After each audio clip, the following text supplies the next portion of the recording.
Belayet Hossain blue এবং বাংলাদেশ কেন্দ্রীয় স্বেচ্ছাসেবক দলের পক্ষে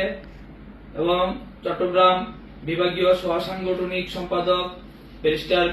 মীর মোহাম্মদ হেলাল উদ্দিনের পক্ষে বাংলাদেশ জাতীয়তাবাদী স্বেচ্ছাসেবক দলের ৪৫তম প্রতিষ্ঠাবার্ষিকী উপলক্ষে চট্টগ্রামবাসীকে জানাচ্ছি শুভেচ্ছা এবং অভিনন্দন। বর্তমান সময়ে প্রাণপ্রিয় সংগঠন বিএনপি একটি নির্বাচনমুখী দল এবং এই গণতন্ত্রের এই ভূখণ্ডে প্রতিষ্ঠা করেছেন শহীদ রাষ্ট্রপতি জিয়াউর রহমান।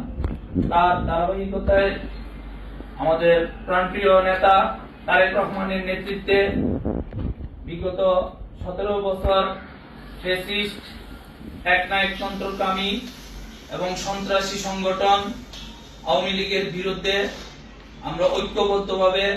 তারেক রহমানের নেতৃত্বে জুলাই আগস্ট অভ্যুত্থানে একক কৃতিত্ব গ্রহণকারী নেতা জনাব তারেক রহমানের নেতৃত্বে আমরা ৫ই আগস্ট এই ফ্যাসিস্ট দুর্বিশ্ব সন্ত্রাসী সংগঠনের মাদার লিডার প্রেতাত্মা শেখ হাসিনাকে বিতাড়িত করতে সক্ষম হয়েছি।